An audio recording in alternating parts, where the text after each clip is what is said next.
Thank you. I should let you know that I grew up in a part of the country where preaching and teaching is conversational. So I'm used to when the pastor says something, it's almost like there's no rhetorical questions, that if I ask a question, I'm really expecting crowd participation. If you've been to the kind of play they call a melodrama, where the characters on stage say something and the crowd all responds back with boo, hit. Well, maybe let's not do melodrama. The booing and hissing doesn't work, but it was just more of a dialogue. And Laura's church too, where we grew up back in middle Missouri and southern Missouri, and so church was just loud because everybody just assumed it was a conversation. So the way that we'll approach this tonight, and I hope every night, is I'll begin by saying something like good evening, and just to get the pump primed, you can say good evening as well. If you want to say, that you agree with something, that'd be great. If you disagree strongly, just see Laura afterwards. She's the complaint department, and you can take that up with her. Of Laura, yes. But just understand that if you heckle Laura, she has a long memory.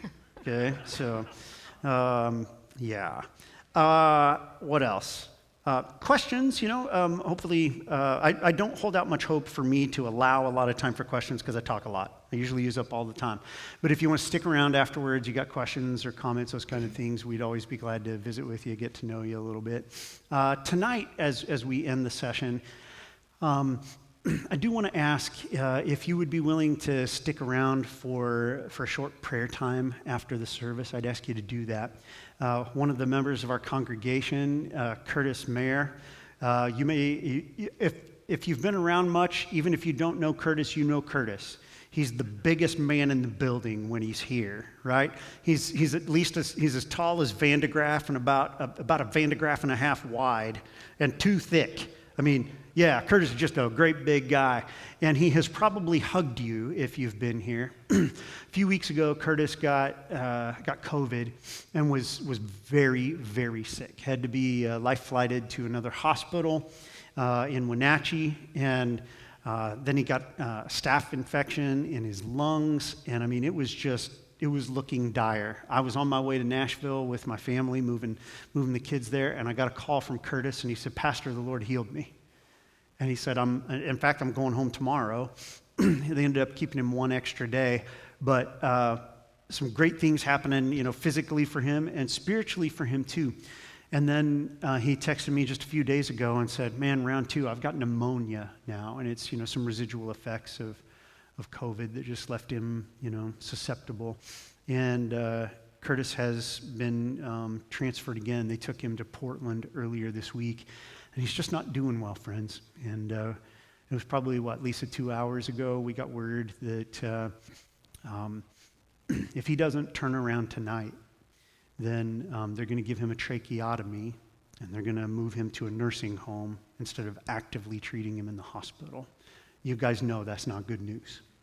And so rather than hurrying through a prayer, I know we've got folks here who need to pick up their children as soon as we're done at 8 o'clock, but I'd ask you if you can stick around to pray with us. I'd appreciate it. His older brother, Craig, is also sick right now, not with the same thing, but very sick.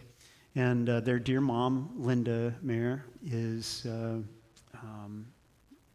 she has cancer and is on hospice care.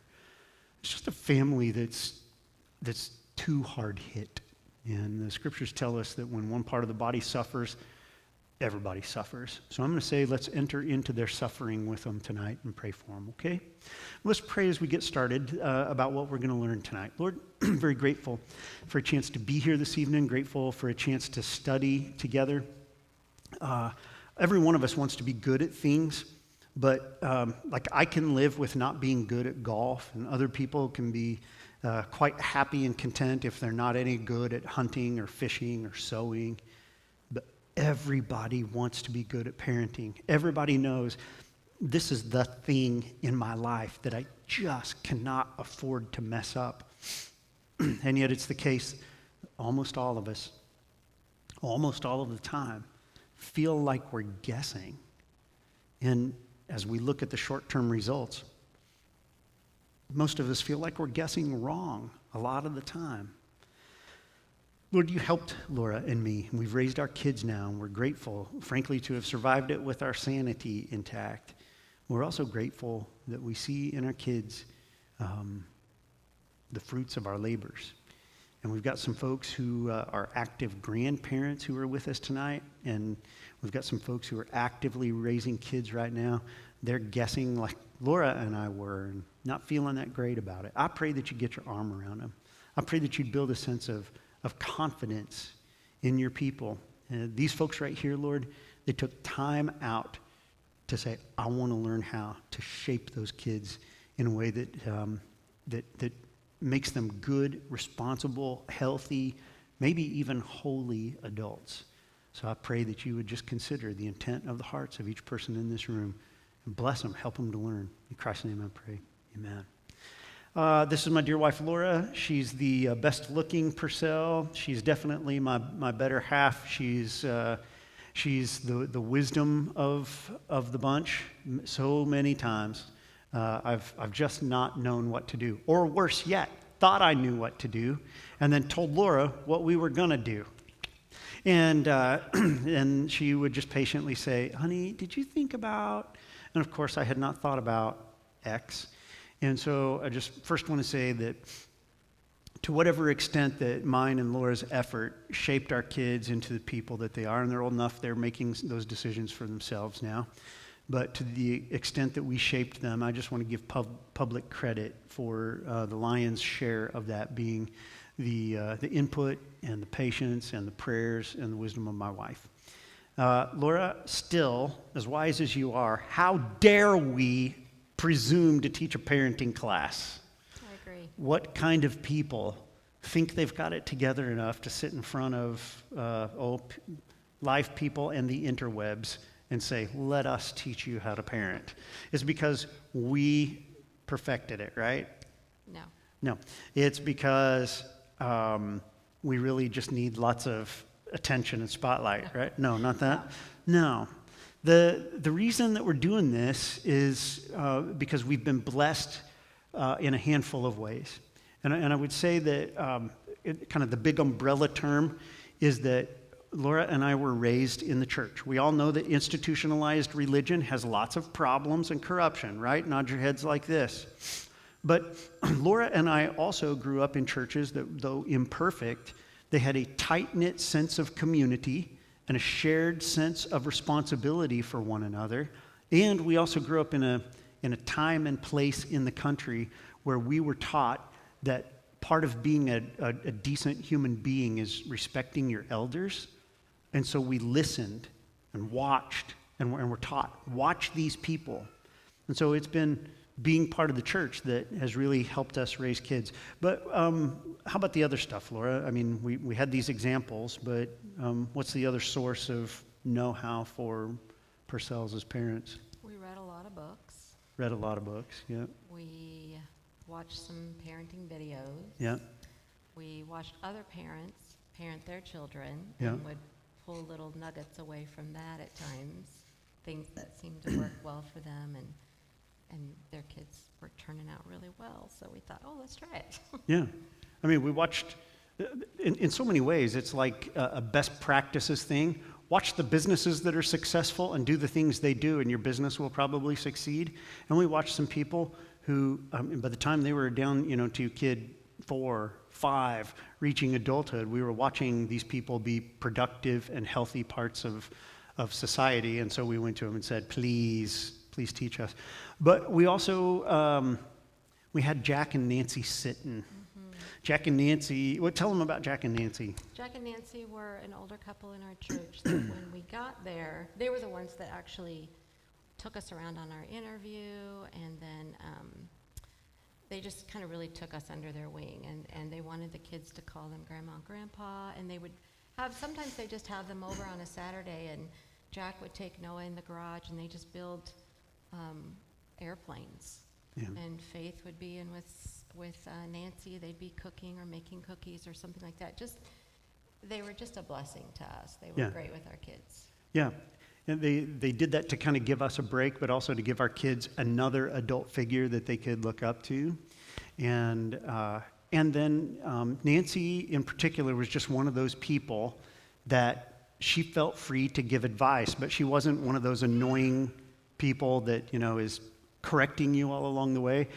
When she took us in as family, she really took us in as family. And so she would never embarrass us in front of the kids or in front of anybody else, but she'd pull one of us aside and say, hey, I just saw this interaction between you guys and Noah.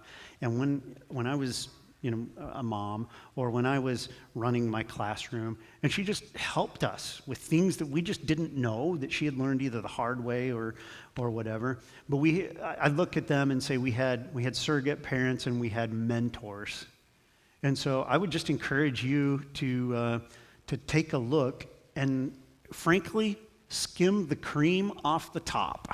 Find some families that you look at and you admire the way that you see the kind of family unity and cohesiveness. You're not going to find a perfect family, but if you find some folks that you've seen somehow manage to raise kids well, ask them how they did it, and they'll not only share with you, some of that wisdom, but they'll likely be people that will also pray for you as well. Yeah.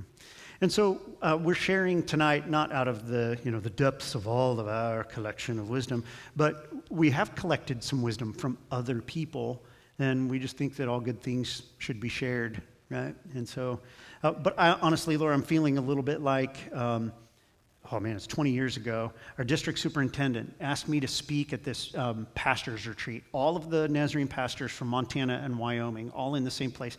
He said, Cliff, I want you to speak to all of the pastors, teach on the subject of how to raise your kids to love the church. I said, Larry, my kids are 5 and under. I don't even know. I don't have any clue what I'm doing. I don't know if it's working and all that stuff. And so it feels a little bit like tonight. But we also have curriculum that we've relied upon. So all of the really good stuff comes from Laura and a book that I read. Okay, but what we're gonna do over the course of this week and the next 3 weeks following is just really share with you 2 key principles for parenting.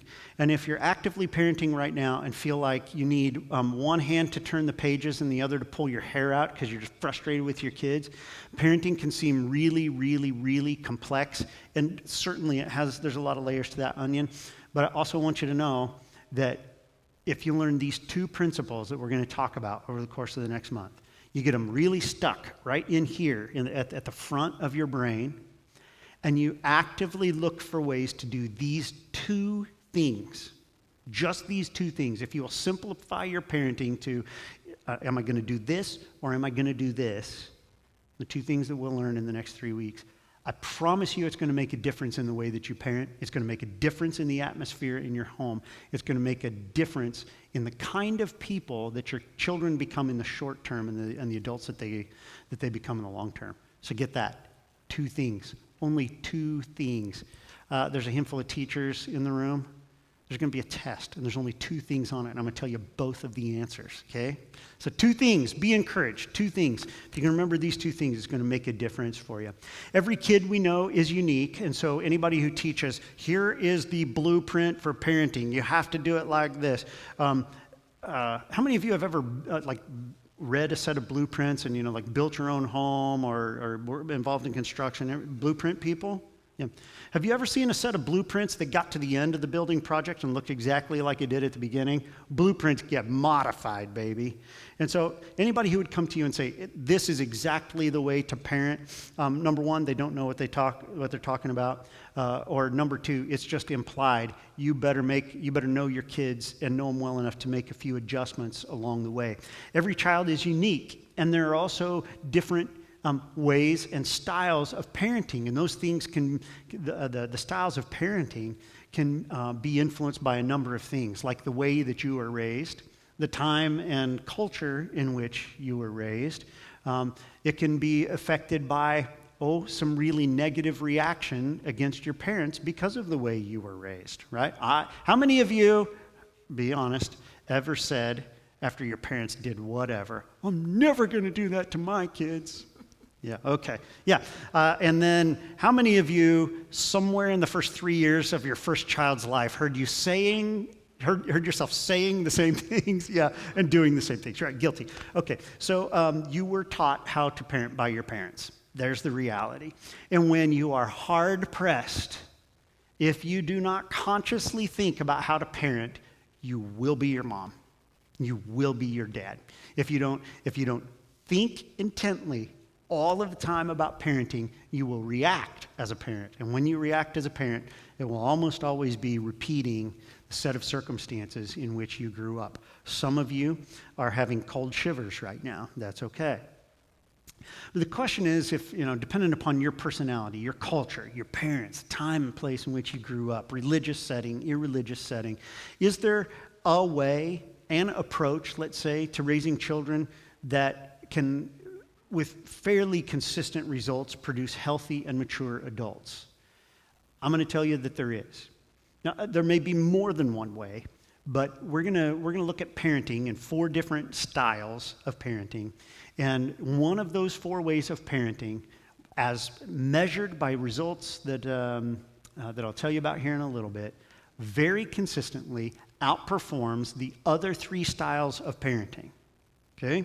So you can take any one of these 4 approaches, but you just have to understand that one of them produces consistently better results than the other. The characteristics that most Christian parents would like to see developed in their children when polled were a handful of things. Some internal values and then some external behaviors.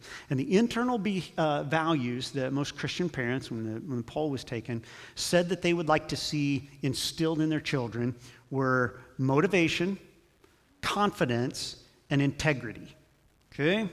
Motivation, confidence, and integrity. At some point, the parents wanted the kids to do their chores, wanted to see them get a job, wanted them to see them not scared of their own shadow, and wanted their kids to be honest in speech and in all their dealings. Everybody in here wants that for their kids, right? I mean, everybody wants to be married to somebody like that. Everybody wants their neighbors to be like that. Everybody wants their kids to be like that too. That's those internal values. When it came to external behaviors, it was interesting. When they polled Christian parents, they said they hoped that their kids would show a respect for authority and a love for God and a love for other people. So put those things together. We've got these internal values. We want them to feel confident instead of afraid or looking down on themselves. From that place of confidence, we hope that they would be motivated in life to approach whatever it is, their studies, their work, their relationships. And we wanted them to engage in all of those things with integrity. And we hoped that those things internally driving them would manifest with them showing respect to authority, whether that's governing authorities or a boss or parents, right? But we also wanted to see something else. We wanted to see them love God and love other people. A bunch of pastors are really happy about that because they think maybe the people were paying attention. They want for their kids the very things that I've been wanting for them. So get this. Research shows that there's a link between children who exhibit those internal values and external behaviors and the style of parenting that their mom and dad choose. Okay, there's a real link between the kids who exhibit those internal values and external behaviors and the style of parenting that their mothers and fathers choose. And very specifically, they found that how much acceptance and accountability the parents provided would determine the outcome. Okay, so there was one style of parenting that produced the consistent results, a real link between what the parents chose and what the kids chose later, and very specifically, in the midst of the whole cloud of parenting values and the whole cloud of parenting actions, they found that application of acceptance and of accountability showed the highest correlation with the good values and good behaviors of kids. All right, we're going to unpack that a little bit. Let me help you understand what we mean by acceptance. And Lori, you're going to help us with a few definitions as well. Acceptance and accountability are those 2 things that I advertised at the beginning when I was talking all big about how it'll change the atmosphere of your home in the short term and it'll affect the kind of adults your kids become. Acceptance and accountability. We're going to spend a little bit of time talking about those 2 things tonight. Next week, we're going to spend the entire time talking about acceptance, both what it means and how you can deliver that to your kids. The next week, we're going to talk about accountability, and that's a little bit of a thornier bush for us to talk about because parents end up all over the spectrum about what's appropriate in terms of accountability, and our culture is changing very rapidly too in terms of what is acceptable in terms of applying accountability. But acceptance and accountability. Let's first get some definitions on the page for us. Acceptance is defined as, what do you got, Laura? Showing love and support to one's child. Yeah, and I'm going to put another word in there, approval. Showing love, approval, and support to your children. One more time, showing love, approval, and support to your children. So there's that one. Second one is accountability. What have you got for a definition for us, Laura? Directing and correcting the actions of one's child. Okay. Acceptance is showing love and approval and support, and accountability is directing, and one and you're done, right? Just tell them once. Here's what an ignoramus I was as a young parent. I remember giving young Noah a bath and later young Faith a bath, and they're splashing and doing things, and after a while, enough. I just need to get the bath done and get the kids to bed so I can have some me time, right? And so I'd tell them, okay, quit splashing, and what do? And I remember this like it was yesterday, looking at a 2-year-old and a 3-year-old and saying, now repeat after Daddy. I will obey, first time, every time. I actually thought they would learn the phrase and then do it.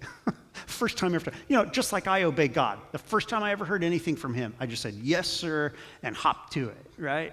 Oh, man, the patience of God with me, it was tested so many times. But, the business of showing love, approval, and support to the kids, and then directing, you end up having to correct actions too. You tell them the first time, and then you're going to have to kind of bend their path a little bit, bend their will a little bit, directing and correcting the actions of our children. But I want to go a little bit deeper and dig into a handful of those definitions as well. So back up to the definition of acceptance. It's defined as showing love and approval and support. So let's define love, approval, and support. Love, you got to get this one. I'm telling you, if you get this one, I have to limit the number of times that I say this is going to change your life, but I'm telling you in the most literal sense, if you come to understand what the word love really means, if you get this here and then drive it 15 inches into here, I'm telling you that love will reorient your life immediately, if you know what it really means. I do a lot of weddings, and so I do a lot of premarital counseling, and some couple will come to me and say they want to be married, and I'll ask them why, and they'll say, well, because we're in love. They say love, but it's love because it's all the syrupy feelings that they have. And when I push a little bit deeper, there's not another level. They're just still in love with each other and so excited about being in love. And when I start talking to them about love with an L instead of love with a W, they start giving me these looks like, man, you're a serious buzzkill, preacher. Here's the definition. You got to get this. Old Testament was written in Hebrew a long time ago. New Testament was written in Greek also a long time ago. Both of those languages have multiple words for love. We have one word for love. It's love. We say things like, I love Laura Purcell, I love macaroni and cheese, and I love the Kansas City Chiefs. And Laura sits here confident that I don't mean the same thing, that I prefer her more than macaroni, right? Yes, and the Chiefs, okay. And the Chiefs, yeah. But those other languages have more than one word for love. But get this, every single word in both of those languages, both of the biblical languages, every word for love has at its root this meaning, to prefer. To prefer. So, whenever you find the word love, just take that out and put the word prefer or preference in its place, and you'll understand what it really means. So how about this? Here's this verse from 1 John. Greater love has no man than this, that he lay down his life for his friends. Greater preference has no man than this, that he lay down his life for. Why would I lay down my life for Laura? Because I prefer her well-being over my own. Right? How about you remember football games back in the day, NFL, there was always a guy in the end zone holding the John 3:16 sign? Yeah. For God so preferred the world over himself that he gave his only begotten Son, that whoever believes in him would not perish but have everlasting life. Think about it this way. When you look at your children and they've done something wrong and you've disciplined them and they're all upset at you and you're upset too because you didn't want to have to, take away their whatever. And they say, "Mommy, why did you do that?" And your answer is, "Because I love you." And the answer is, "Because I prefer your well-being over my feelings. I'm going to do the right thing for you even when it hurts me." Why do you spend money on a new pair of shoes for the kids and wait to get a new pair for you? Because you prefer their well-being over your own. You ever been in a place where hopefully not, but have you ever been in a place where you had to choose whether the kids ate or you did? It's not even a hard decision, is it? Why? Because you prefer their well-being over your own. That's what the word love means. So look at this. Acceptance will be defined as showing that you prefer the kids' well-being over your own. Let's talk about approval. Approval means I like you. I like you. See, your kids can tell if you like them. And lots of folks have said this. You probably said it to somebody in some context. I love you. I don't like you right now, but I love you. If you tell a child, I don't like you, they'll remember it for a lifetime. And it will override virtually every I love you that you ever speak to them. Because they don't understand that the word love really means I prefer your well-being over my own. And they don't understand that mama or daddy could actually dislike their actions and still prefer their well-being, right? So let's talk about acceptance. It's showing a demonstrated preference for their well-being over our own. Approval means that we like them. Hey, listen, if you don't like your kids, you need to pray about that.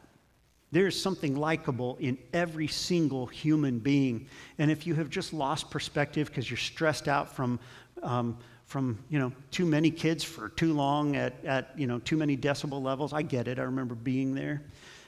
There's something in the heart of God. I wish more people understood. God doesn't just love you. God also likes you. I preached a sermon like that one time. You wouldn't believe how many people got mad at me. And I stood my ground. I'll preach it here sometime. Listen to me. Feel this. God likes you. He doesn't tolerate you because he's obligated to love you. He likes to be with you. He thinks you're funny. He thinks you're cute. He loves your ideas. He loves to watch you do the thing that you do. He's drawn to you. He prefers your well-being, but he also likes you. And maybe if you're struggling with a personality conflict with one of your kids, maybe it'd be a good thing before you went to bed tonight if you just jotted down 3 things that you like about your kid or your kids, and maybe ask the Lord to drive those from here, that 15 inches down into your heart. Okay? Approval means you like them, and support means that you'll cheer them on and encourage them. Listen, there's enough dream killers in the world. Your kids will run into everybody else in the world who tells them they're no good, or tells them that they're ridiculous, or tells them that they can't ever do it, or tells them that's not practical. There's enough dream squashers in the world. They need support, and support isn't just something you say, I support you. It takes the form of you encouraging them to go at it and to try it and to go after their dreams and to cheer them while they're trying. Okay? There's all the definitions. I know it seems like we're camping out here for a long time. We are on purpose. Acceptance, something that kids need. They need to be shown that you prefer their well-being over your own, that you like them, and that you cheer them on and a little pat on the back or the pat on the head that keeps them pulling hard in the harness toward the things that God has birthed in their hearts. Accountability is directing and correcting the actions of our children. And directing, you can say a whole lot, but kids are really good studies of human character, and character is usually demonstrated by actions, right? The character's revealed. You can say whatever, I believe this, and this is important to me. And whatever you do, that's what you truly value. And kids are really good at sifting all of that out. And so it's extremely important that when we talk about our values to our kids, that we also live them. That if we tell our kids, you've got to be honest, they need to never have a memory of mom or dad lying to each other, or lying to the other kids, or lying to the neighbors. We're not feeling well, so we're not going to be able to go to the, right? Every little time that our kids hear us make an excuse, they hear us lie, it teaches them that it's okay for them to do that as well. Whatever we model to our kids, those are the values that they really will take into their own character. And believe me, if you are a liar, your kids are going to hold you accountable for that. They'll say it, in front of the neighbors or your mother-in-law. They will out you big time, hard, in humiliating ways. Or when they're teenagers, they'll throw back every little lie. They'll throw every one of them back in your face, right? Accountability.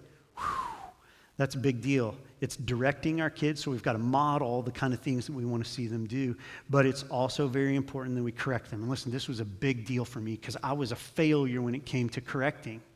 I grew up, my mom's side of the family, that whole side of the family, very, very strict requirements, high expectations, and harsh punishment immediately if you failed to comply.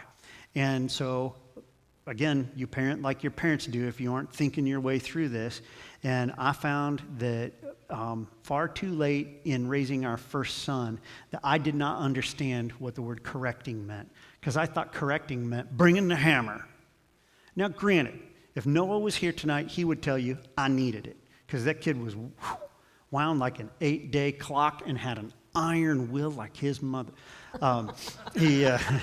I think we know. Like his mother's husband. And and I thought that you just always had to bring the hammer. And so I brought the hammer. It was much later that I learned that correcting is just teaching and modeling again. It's just with patience saying, one more time, let me show you what to do. One more time, let me tell you. One more time, let me teach you. It's just, get that definition because it's really important. Correcting is not synonymous with punishment. Correcting is, with the help that God gives you, teaching and modeling one more time. Teaching and modeling again. Okay? There's kind of our working definitions. Acceptance, showing love, approval, and support. It's showing preference and that you like and you cheer them on as they go.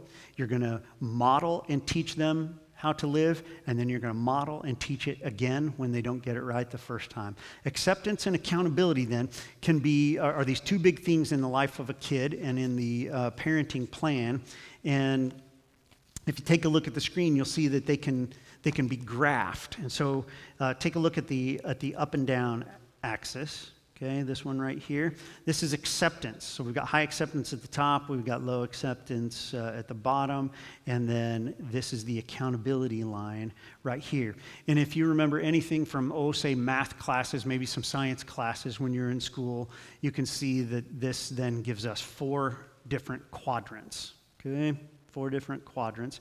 And these end up being the places where we'll identify styles of parenting. Children will experience life very differently based on the parenting style that is chosen by the parents. Now, hear that sentence, chosen by the parents. I know much of the time it feels maybe like you're parenting automatically. Knock it off. Parenting automatically is how you end up repeating mistakes that were made by generations before us. With the help of God, with good instruction, and thinking our way through this, we can choose how it is that we parent. And know this, that your kid's experience of life in this world, positive or negative, will be determined to a disproportionate extent by the style of parenting that you choose. Let me ask you a question. And it's kind of hypothetical, Do you want your kids to experience life as healthy and happy and joyful? There is a style of parenting that more predictably produces that. If you choose it, your kids are more likely to experience life that way. If you choose one of the other types, your kids get a diminished experience. If that doesn't put enough in you, hear this. Not only does it affect the way your kids experience life in the here and now, the style of parenting that you choose will have a disproportionate effect on the kind of adults that they become. Now, our kids are now young adults, and one of the great things about that is, celebrating, hey, some free time for Cliff and Laura. And then one of the tough things about that is, oh no, they get to make adult decisions now. That's a little bit scary. And as we watch them, they are their decisions. They are making them. But Laura and I also are not scot-free on this deal because they bear the marks of mom and dad's decisions about the way that we were going to parent them. And they'll throw some of that stuff off, and some of it they won't be able to shake because we got inside their heads. But we have to own the fact that we are shaping our kids by the way that we choose to parent. I know we kind of knew that to begin with, but you got to let that thing kind of sit in your mouth for a little bit. Okay? You got to really taste that. The decisions you're making today in the way you parent your kids are determining the kind of adults that they will one day be. If we look at this quadrant over here, this one right here that I'm kind of coloring in for you. Is that working up there? It is. Okay. That I'm coloring in for you. This is parents who exhibit both high acceptance and high accountability. Parents who exhibit high acceptance and low accountability are over here. We're going to color that one in blue. Okay. Then we've got parents who exhibit low accountability and low acceptance over here. And then finally, we've got parents who exhibit high accountability but low acceptance right here. 4 pretty distinct differences. High acceptance, high accountability. And we've got high acceptance, low accountability. Low acceptance, low accountability. Low acceptance, high accountability. Those 4 different styles. And we'll give them names here in a minute. Just know this. Out of those 4, children whose fathers and mothers exercise the highest levels of acceptance and accountability. That's these guys right here. The children of parents who exercise the highest levels of both acceptance and accountability consistently show the highest levels of those internal values and external behaviors. Remember the internal values? We wanted our kids to be motivated. We wanted them to be confident. We wanted them to live lives of integrity. We wanted them to have a respect for authority, both human authorities and divine authority. And we also wanted them to love God and love others, to prefer the well-being of God and of other people over themselves. The children who exhibit those things most consistently were children of parents who showed the highest levels of acceptance and accountability to their kids. Everything else becomes a sliding scale. The style of parenting then that utilizes the highest levels of acceptance and of accountability, we're going to call, for our purposes, effective parenting. If it produces the results that we look for, then this methodology is the effective way of producing that. Okay, so we're going to call that effective parenting. That's in your book. Yep, that's this one right here. Okay, effective parenting. If we take a look over at, let's talk about that for just a minute. Children whose parents, got that. Talk about the next one. Children whose parents exercise high levels of acceptance. Okay, high levels of acceptance, but low levels of accountability. That's these guys over here, and they are permissive parents. We call this type permissive parenting. And frankly, this isn't I don't mean this to look down my nose at some other parent, as though there's just a difference in personality or style. It's poor parenting because of what it produces in the lives of the kids. The permissive thing usually ends up showing itself not so much in the internal values of the kids, but in their external behaviors. When you see children who consistently behave poorly, there are exceptions, but most of the time, their parents have done a great job of accepting them, no matter what that little rugrat does. No matter how terrible they are to their teachers or their babysitter, their parents still show high levels of acceptance, as they should.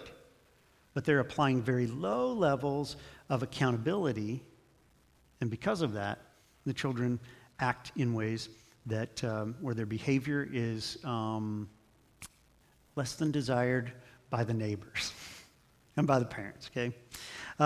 So that's the permissive parenting style. Children whose mother and father exercise low levels of acceptance and low levels of accountability.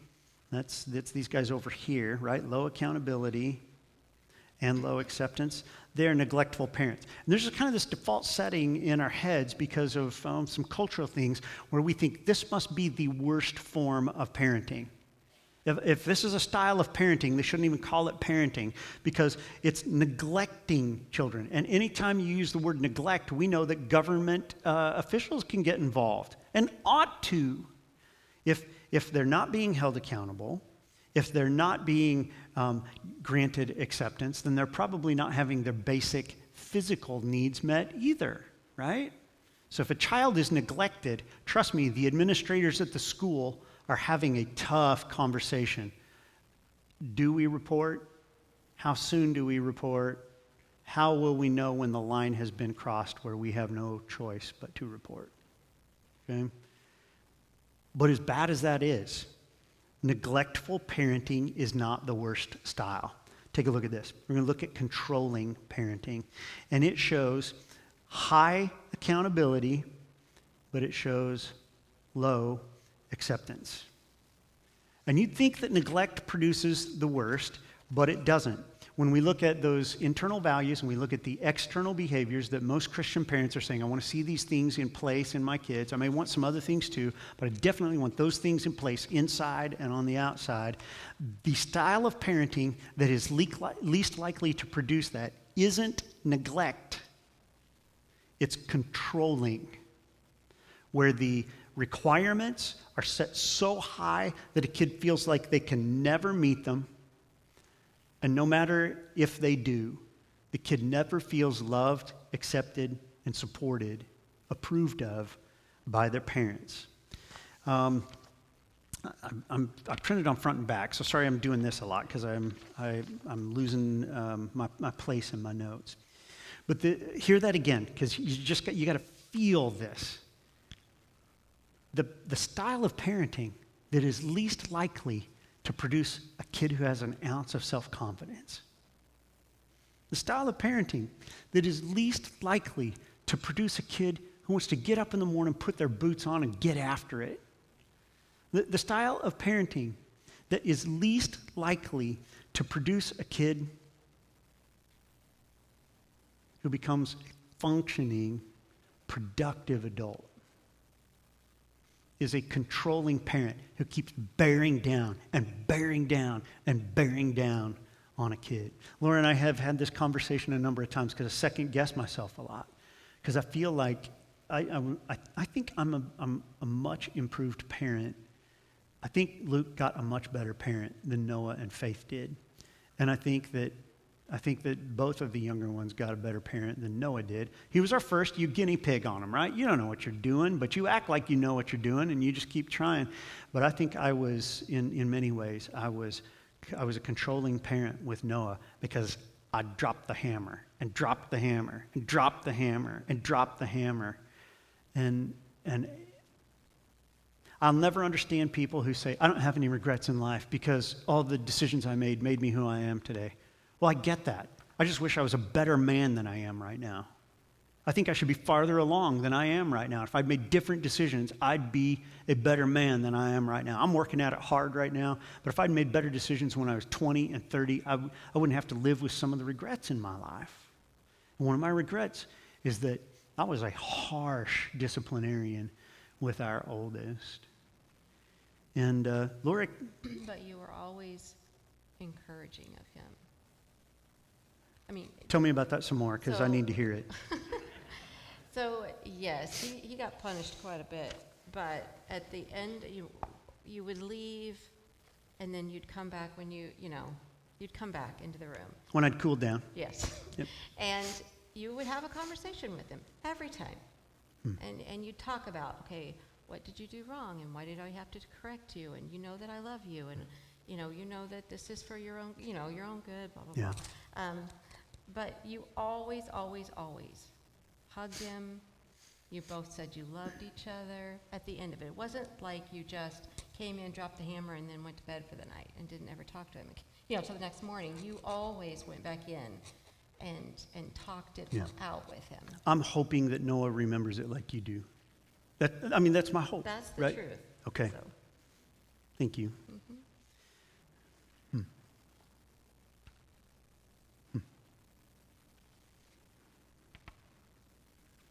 That's my highest hope, right? This controlling parenting thing, you got to get this too. Controlling parenting provokes rebellion. You think that it's most likely to bring about compliance, and it often does in short term. But it builds a resentment in a child that will end up boiling over in rebellion. Josh McDowell, Christian apologist, put it this way. I remember hearing this from him when I was a teenager, wondering what in the world was going on in my head and heart. He said, rules without relationship breed rebellion. Rules without relationship breed rebellion. If you're hammering on that kid all the time and they don't have a clear sense that you prefer their well-being over your own, that you like them, and that you're cheering them on, they're going to get it right the next time. If they don't have that clear sense, there's going to come a day when they say, I don't care what they want. I never could measure up anyway. No matter what I did, the times that I did get it right, they still didn't like, prefer, and support me. Then can I be like normal human being and just say it like the kid's feeling it? Okay? Don't kick me, don't tell me I can't be a pastor anymore. Here's what the kid's thinking. Screw that. I'll do it the way I want to. Yeah. The scriptures tell us. It especially points at fathers. Can I just talk to all the men in the room for a minute? Fathers, do not, Faith is calling you. Okay. Well, so apparently at least one of our children doesn't Maybe they're dislike listening. us. I don't know. Yeah. Oh no. Oh no, the kids are listening. In the scriptures, the Apostle Paul tells us, fathers, do not exasperate your children. It comes as a command, like with the inspiration of God behind it. Like right alongside don't murder is dads, do not frustrate your kids. Don't push them to the place that they blow up at you or lose hope. And that was one of my concerns. I'm still not altogether convinced that there weren't times that I broke my son's will. When he just got to the place where he would just give in, not because he wanted to obey, he just gave up. And I was not obedient to the Lord in that way. Laura, talk to us about the little parenting quiz that they were supposed to do ahead of time. okay. If I know I didn't get that thing up on the screen very quickly, but hopefully you saw that and took a couple of minutes to do that analysis at the beginning. There's a self-assessment, parenting self-assessment on pages 5 to 7 of your little booklet. And you can take the scoring from that. On page 19, there's little boxes that you can count how many A's, how many B's, how many C's, how many D's. And then it will kind of show you where you fall in the quadrant there. Yeah, so you've got kind of a score sheet in your book right there, and if you look, it's got A, B, C, D in the quadrants. Just put the numbers in. Why don't you just take... Score sheet's on page 19. Yeah, just take 1 minute to transfer your numbers there. And Laura and I will be up here praying for you when you get the results of your own self-assessment.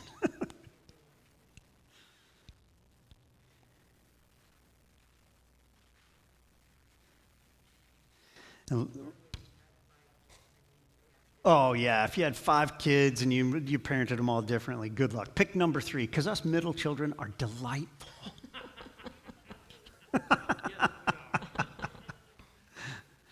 Yeah.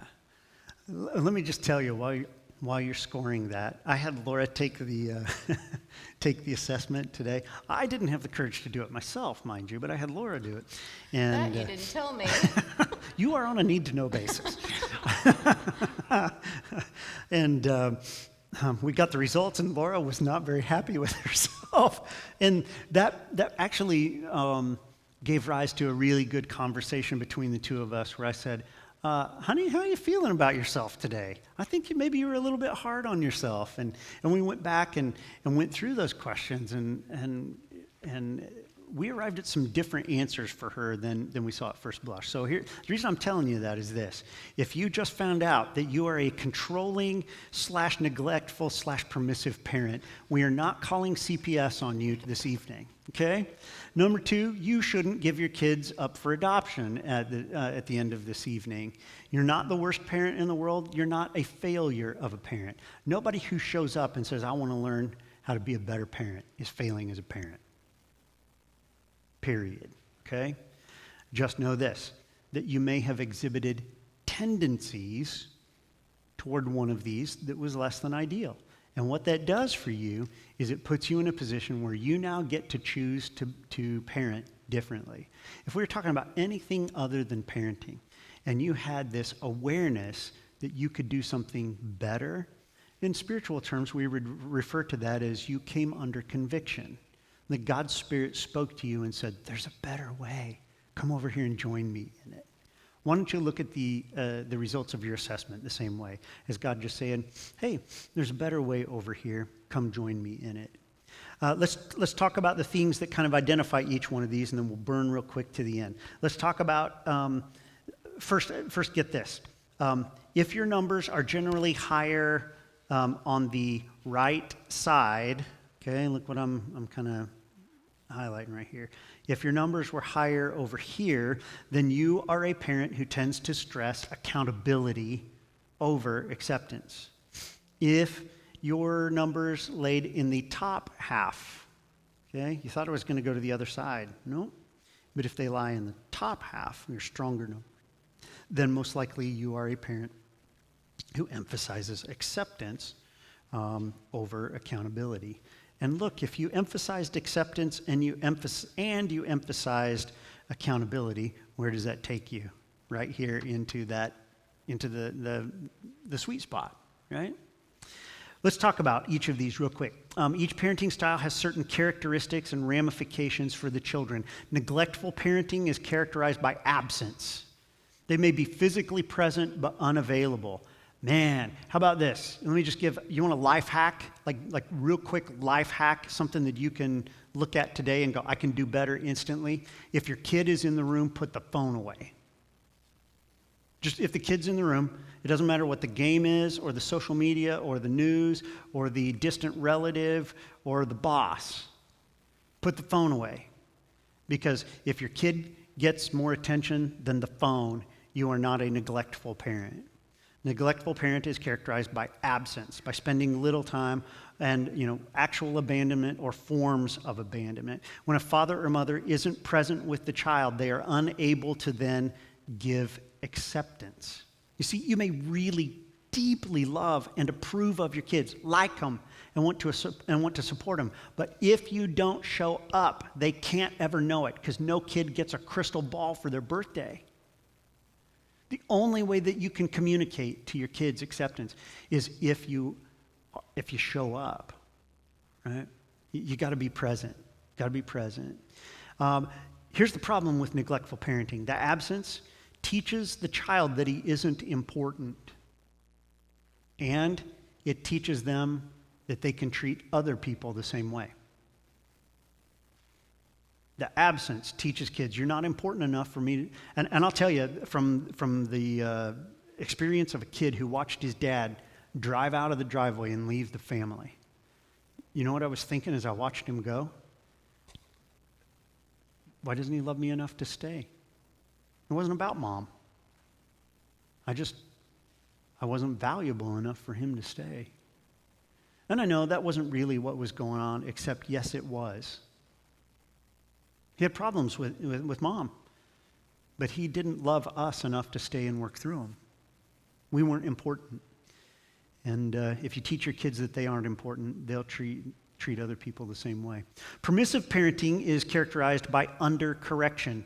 You either don't attempt strongly enough to correct your kids, or you don't hang with them and outlast them. Listen, every battle you enjoin with your kids, you have to win it. There's some battles that aren't worth fighting, like whether they, I don't know, eat their vegetables, stay in their chair. There's just some things they're just most of the dinner table things. They're not really going to turn a kid into an axe murderer if he doesn't clean his plate. They're really not worth fighting over. But once you enjoin a battle with your kids, you have to outlast them and win it. And permissive parenting is when you just get too tired to follow through on the things that you told the kids. And because of that, disobedience is then reinforced with kids. You're actually saying it's okay for you to disobey. Just keep at it long enough that I give up and your way becomes the right way. And I'd like to say something regarding permissive parenting because I am a bit guilty of this. Only with our third kid. By the third one, I was like, I don't care. Faith is going to call again right now. She's going to call again. She's saying amen. I remember, though, thinking, I really have to stay engaged here because it's so easy to just check out. He's a good kid. He'll be fine. But I really had to make myself stay engaged because it was really easy to just say, He still got whichever groceries he wanted. He got snacks like no other kid. I don't know what it is about the later kids, but it was, for me anyway, I had to make myself stay engaged. Yeah. The permissive parent, listen, you got to take a look at your own heart and say, why am I being permissive? Is it because I'm trying to impress my kids? Everybody's seen the parent that they were more concerned with being their kid's friend than their parent. Listen, your kids don't want you to be their friend. Their friends are cooler than you already. All their nerdy friends are cooler than you. None of them is hoping that they get a new best friend, and it's you, not one of them. Being your kid's best friend is not good parenting. It's just not. It's permissive parenting. And here's what it ends up doing in the life of the child. The child internalizes that as, my parents don't care enough about me to make me do what's right. I have, as a pastoral counselor, I've had kids tell me, my parents don't care about me. They let me do whatever I want.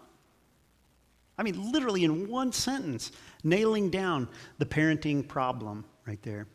Proverbs 19:18 says, listen, this is about 3,000-year-old wisdom. Discipline your children while there is hope. If you don't, you will ruin their lives. Feel that word, ruin. Discipline your children while there's hope. If you don't, you will ruin their lives.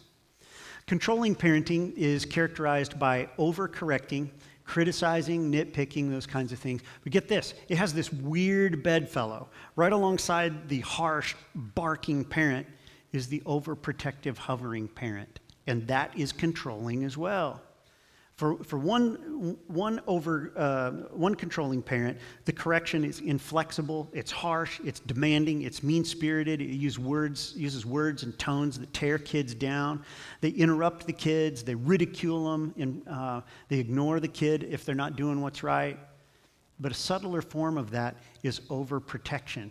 And the motive for both of them is fear that my kid won't turn out to be exactly what I want them to be. Fear that my kid won't do exactly what I want them to do. Fear that my kid will embarrass me in front of other people. Whether you're cracking the whip or whether you are overprotecting your children, you're being a controlling parent. And as I mentioned before, it's been a concern of mine that my wife keeps telling me I did a better job than I think I did. Whether a child is parented by permissive, neglectful, or controlling parents, any one of those three, The end result is that a child will feel emotionally wounded and will suffer some level of rejection by parents. And you're going, but I haven't rejected them. I know that. But they can't tell. And so if you end up in either of those three quadrants, you have to understand that your child is at risk of feeling like you have rejected them as a person. They feel emotionally wounded, and wounded children end up acting out. They're the ones that end up in the principal's office, okay? And here's some ways that children who are wounded, bearing the wound of rejection, that they might act out. Rebellion, open defiance, lying or deceiving, deliberate disobedience. We also have seen and run enough data through the grid that we find out that drug involvement, early sexual involvement, running away, joining antisocial groups, gang activity, and individual crime. Almost all of those kids were parented by either permissive, neglectful, or controlling parents. Almost all. Now here's some hope. You go, well, my kids aren't doing any of that. I'm getting it right. Good, you may be. But there are also some things that you can look for before they act out. Okay? Before they start, just slashing the tires and doing all that. Look for these things because these are less, they're a bit more subtle, less obvious, and they can help you come alongside your kid and help correct. You're going to model and teach good behavior one more time. If you see a kid who is consistently struggling with sadness or sorrow, you may think in clinical terms of depression, and they very well may be.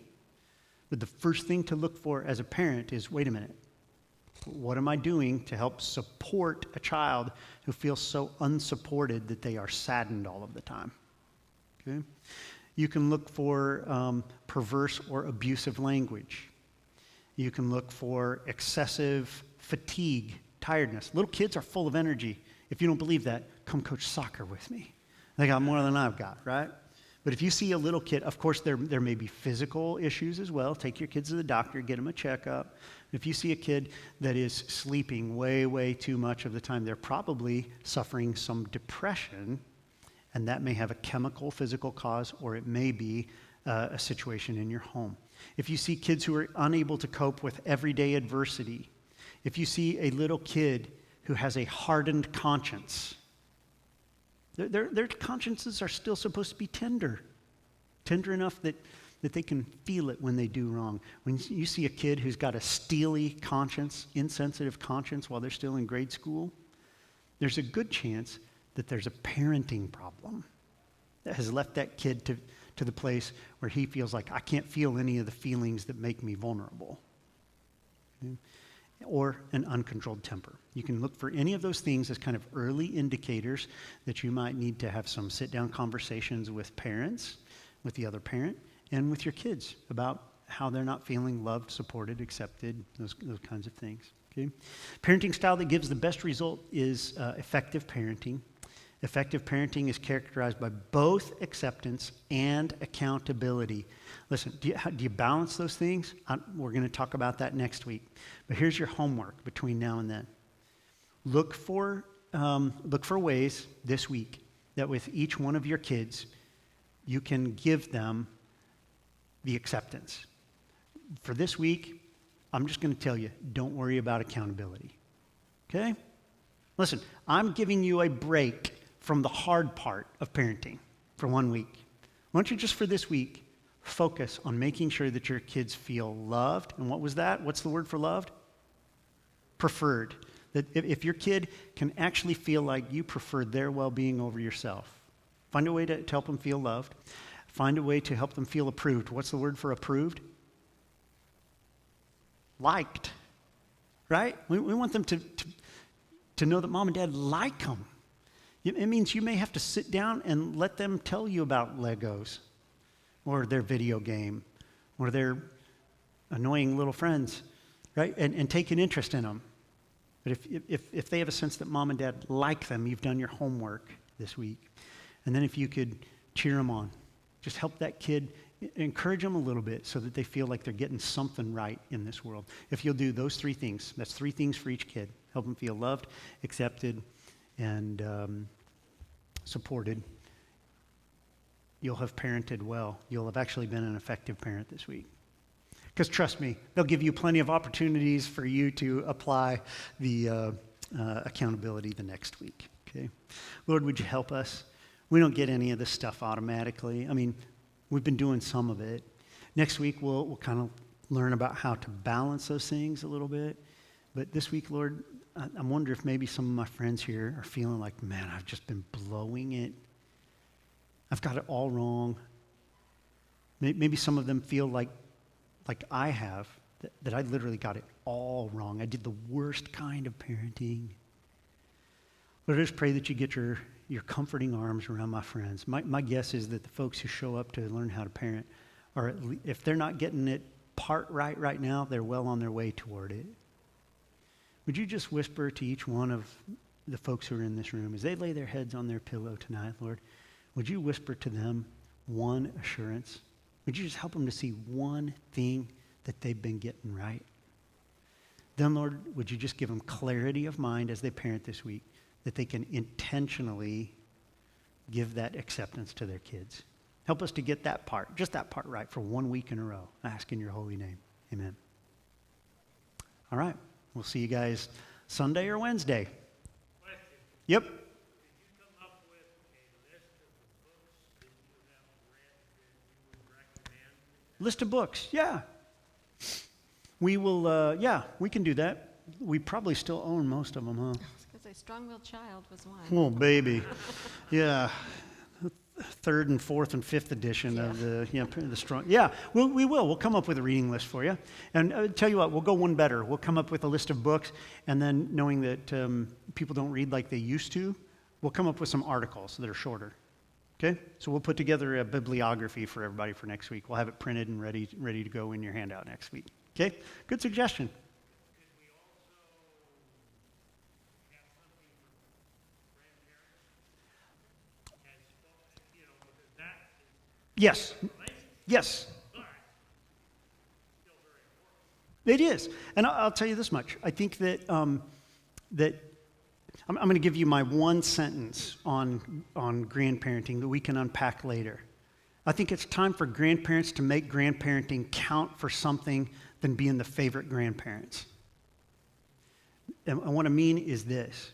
The bulk of the accountability needs to be administered by parents. Grandparents get an unfair leg up on the acceptance thing. Well, since you already get, you have an unfair advantage at communicating acceptance, go big on it. I mean, go big on it, because every teenager thinks their mom hates them. They need to know grandma doesn't, right? But I really think that grandparents in particular in America have become so consumed with the notion of I want my grandkids to like me, or maybe to be the favorite grandparents, I'm the fun grandpa, that we haven't made the full impact for passing our faith onto our grandkids. See, there's an awful lot of things about Jesus, Bible, religion, morals that kids, particularly teenagers, do not want to hear from their parents. They won't listen. But grandma and grandpa get to say dang near anything if they'll approach the grandkids with love instead of with the same harsh tone that a tired mom might sometimes, or a tired dad might sometimes take. I think it's time for the Christian grandparents in America to be the ones who take seriously the business of passing the baton of the faith on. We've been trying to do that, each generation. Laura and I were really intentional about discipling our kids, but maybe this is one of those things that sort of skips generations. You might actually be far more effective at passing your faith on to your grandkids than you are your kids, because kids don't try to rebel against grandma and grandpa, right? So there's 2 cents worth, but we will talk about some ways that grandparents can help build that sense of acceptance for kids next week. Thanks for putting it on the radar. Yeah, you bet. Now I need to go talk to some grandparents because I don't have any grandkids. I don't know how to do it. But I'll make something up, though, and sound like I know what I'm talking about. So we'll see y'all next week.